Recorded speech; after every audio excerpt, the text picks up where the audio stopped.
Assalamu alaikum wa rahmatullahi wa barakatuh. My name is Abdulrahman and I'm from Britain. I was raised in a non-religious secular family. We never discussed Islam. We never discussed any kind of religion. And I came to my own conclusions that there was no God and that science had the answers to everything. Because that's what I was being taught in school and that's what I was hearing on the TV. Even so, despite coming to my own ideas that there was no God, every once in a while I had the doubt and asked myself, is there a God? Maybe there's a God. Now, going through high school, I was unhappy much of the time because there's a lot of peer pressure at school to conform, to be fashionable, to be popular, to be daring, and so on. And I didn't want to be like that. I saw the popular people were not respecting the teachers, not respecting knowledge. I didn't feel that they were really looking to develop themselves and to really contribute to the world. So I was lonely, and being lonely is unhappy, especially as a teenager. In fact, it reached a point about 2 or 3 times where I felt that since I had no clear purpose in life, maybe I should end my life. But thanks to God, I didn't do that. As Allah planned it, I had a Muslim friend at high school.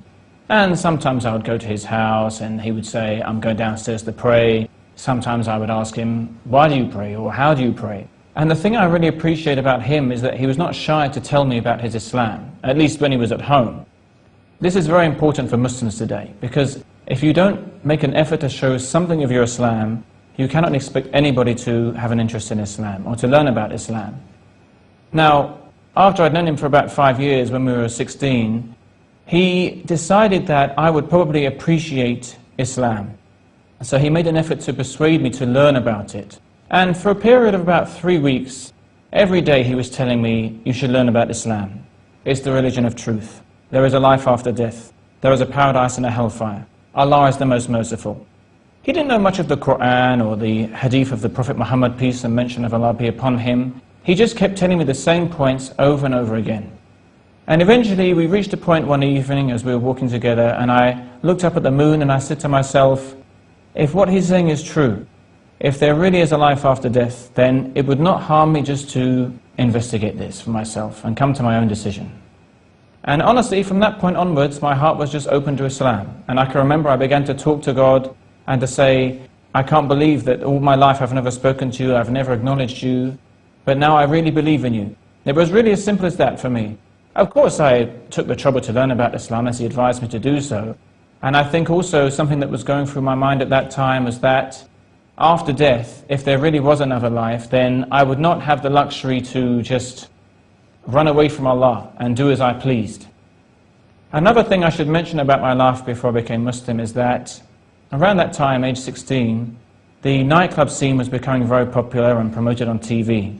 So I was really aspiring to reach the age of 18 where I could do as I pleased. I was making music on my computer, and I just wanted to get into the club scene, to experiment with the drugs and to experiment with girls and so on.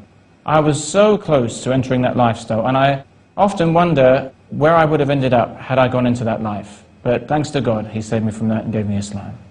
As I mentioned, before I became Muslim, I was interested in science, and I felt that science had the answers to all our questions about where we came from and how the universe works. Now, what interested me when I first began to learn about Islam is that actually Islam and science do not contradict at all. And there have been many scientific discoveries which support what is mentioned in the Quran. For example, about embryology, or cloud formation, or the structure of the earth. So this motivated me to study about Islam, particularly from this scientific aspect. The one thing that really impressed me about my first Muslim friend and his family was their hospitality and the way that they treated me as a guest. And I think that this is very important for Muslims in their interaction with the non-Muslims, because if we want to charm them towards Islam and encourage them to learn about Islam, then we have to be aware of something, which is that non-Muslims have more information now about Islam than they used to. And they are probably aware that Islam does not allow many of the things which they are accustomed to doing. And this could make them reluctant to learn about Islam. But by treating them well and showing them the very welcoming and the community spirit amongst the Muslims, this I think will help them to embrace Islam. In my case, when I became Muslim, I was very lucky because I did not face much conflict at all with my family or with the friends I had at that time. I remember that my father in particular was concerned about the direction I was taking, but he was supportive. And I would say that the big challenge really was just to adjust to the Islamic way of life and to learn to submit to Allah. And one of the things that really helped me to do that was to take the attitude that whenever the truth comes to me, when I'm taught something about Islam which is different from what I was doing before, it is not something which is against me, but it is something which is for me because it will bring me closer to God. I would say the main changes that occurred to me after becoming Muslim is that I learned to respect myself more. And over time I came to appreciate the importance of having a healthy diet, having regular exercise, having a healthy mind and a healthy body, keeping good company, taking care of what I hear and see. All of this helped me to become a better Muslim. Of course, I welcome any opportunity to discuss Islam with friends and family, or even complete strangers. But the challenge is that sometimes the better you know somebody or the closer you are to them, the harder they find it to accept the truth from you. Now, the response of my father to my telling him about Islam has been positive, and I think that the potential is there. He is interested, but he's very busy with the work that he does. Whereas with my mother, who has a lot more time on her hands to reflect and to think, she makes the excuse that she chooses to worship God as she pleases. You see, she acknowledges the existence of a God, but she doesn't want to submit to His rules. And I have yet to find a way to really help her to understand the basic principle that Allah does not prohibit anything except because it's harmful to us. And this is something which, honestly, many of the Muslims and non-Muslims today are unaware of. They see Islam as a set of restrictive rules which are preventing them from having fun and being free and so on. And in fact, the true freedom and the true happiness comes by submitting to Allah's rules. And we can see the consequences in many societies today where people are ignoring the rules of even Christianity or Judaism, for example.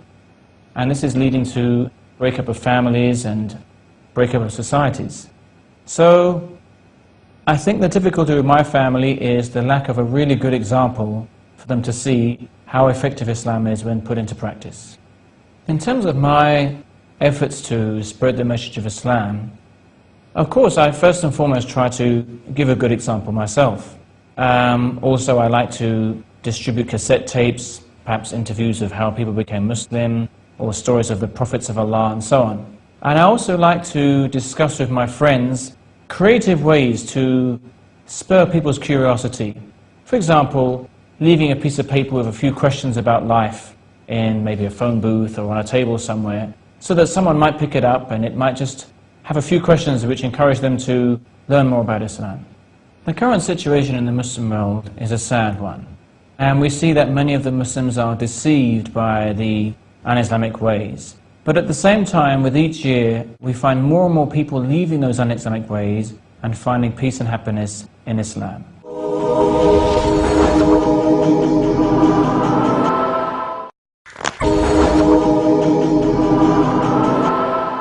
The media today portrays a very negative and false impression of Islam. And one cannot help but wonder why that is, when the truth is available for all to see. Now, even at the time of the Prophet Muhammad, peace and mention of Allah be upon him, he faced this challenge. People would describe him as a liar, as a soothsayer, and many people were forced to ignore those claims because his example was so contrary to what was being said about him. So likewise, our response to the media onslaught against Islam today should be to present the best image of Islam that we possibly can. The message that I would like to convey to the Muslims today is that your religion is your flesh and blood. And that's Allah tells us in the Quran, what means that He doesn't want harm for us, but rather He wants to purify us and complete His favor upon us so that we may be grateful to Him. And as He also tells us in the Quran, what means, it is in the remembrance of Allah that the hearts find rest. So I really want to stress that you can never escape from Allah the Most High. So instead of continuously trying to run away from Him and somehow avoid Him, face up to the fact that He is not looking to harm you, He just wants you to worship Him, so that you can have the honor of seeing His face in the paradise. So please, be prepared for the inevitable meeting with Him. When I began to learn about Islam, I was fortunate to meet many Muslims who were enthusiastic to spread their religion and to give me books to read and so on. And what impressed me the most about some of the books I was given was their constant reference to the Quran and Ahadith of the Prophet Muhammad sallallahu alaihi wasallam. There are many books in the world today, but many of them are containing opinions of people or narrations about the Prophet Muhammad, peace and mention of Allah be upon him, which are not correct. Now we come to the story of how I actually took the Shahada and became a Muslim formally. I had been studying Islam for perhaps 2 or 3 months, and it took me some time to build up the confidence to actually enter Islam formally. Even though I had begun to pray to God and to even fast in Ramadan very early on, but for some reason I never felt quite ready to accept Islam formally. So eventually, towards the end of Ramadan, I went to the mosque and I invited my Muslim friends to come and be with me at that time. And of course, the process of becoming Muslim is very simple. You simply testify that none has the right to be worshipped except Allah, and that Muhammad is His slave and messenger. But what happened after that was somebody suggested that I say some prayers for the Muslim world, because I had just become Muslim and therefore all of my past sins had been forgiven. But what nobody told me was how to actually conclude the prayer. So I prayed and I prayed some more and I prayed even more than that, and I must have included almost every Muslim in my prayers in one way or another. And then I paused because I ran out of things to say, and somebody subtly hinted that we conclude this prayer in your name, O Allah. And after that, people were impressed that I had managed to pray for about 40 minutes. It may surprise someone that a boy born in a non-religious family could have an innate love for his Creator. But actually, Allah creates each person initially upon the fitrah, or the natural disposition. And then his parents may turn him into, for example, a Jew or a Christian. So the heart always has a desire to worship Allah. And I remember a nice story which is worth mentioning here about a doctor. I think he was in London. And he treated a Muslim patient. So he asked that patient, "You seem to be a Muslim who is practicing your religion. I'd like to ask you something about Islam," which he did. And the Muslim took the opportunity to ask him, "You are a doctor and you're a very wealthy man. Are you happy?" And the doctor replied by saying, "Well, actually no, sometimes I'm very depressed." So the Muslim asked him, "If you wanted to give comfort to your eyes, what would you do?" And he replied by saying that I would look at something attractive. And the Muslim went on to ask him, "How would you give comfort to your ears, or how would you give comfort to your tongue?" So then the Muslim asked him, "Does it make sense to give comfort to your eyes by listening to something enjoyable?" And of course the doctor said no.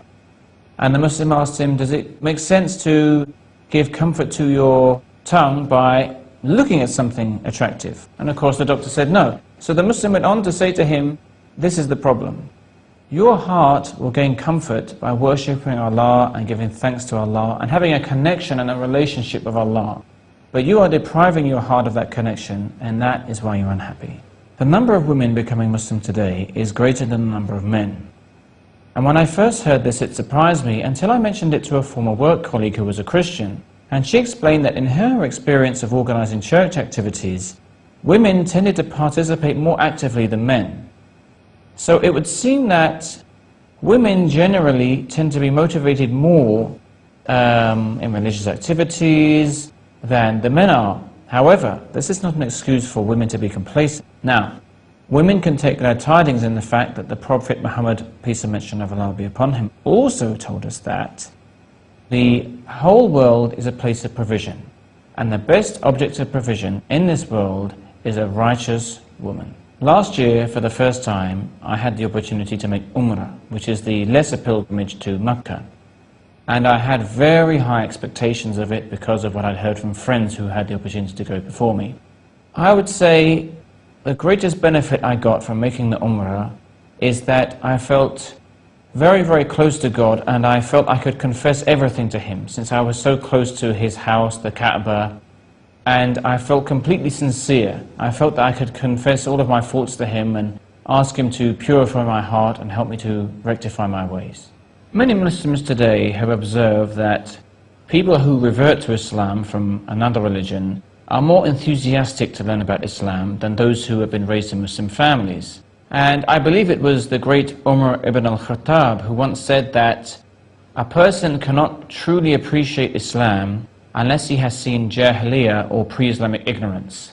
Now, we should all desire a stronger relationship with Allah, and it starts with dua or prayer.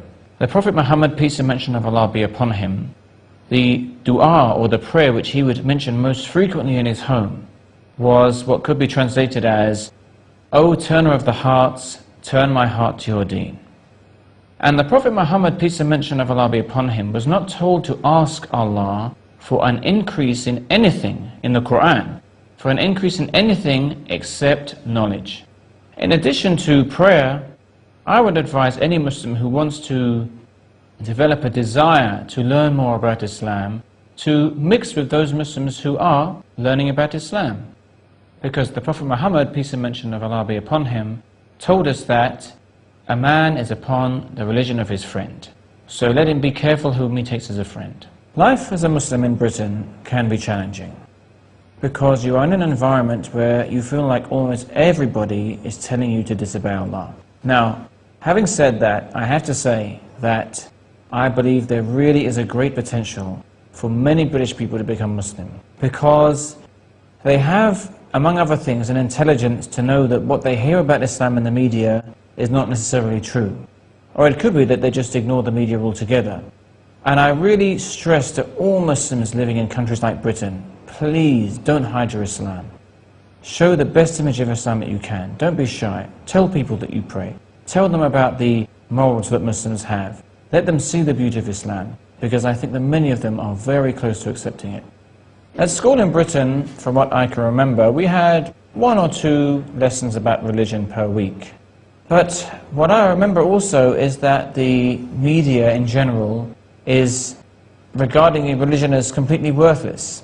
So there is a tendency to promote respect for different people's religions. But the message in general is that religion is of no use today. I hope you enjoyed my story, and I hope that I motivated you to learn more about Islam as a way of life. Thank you for listening. Assalamu alaikum wa rahmatullahi wa barakatuh.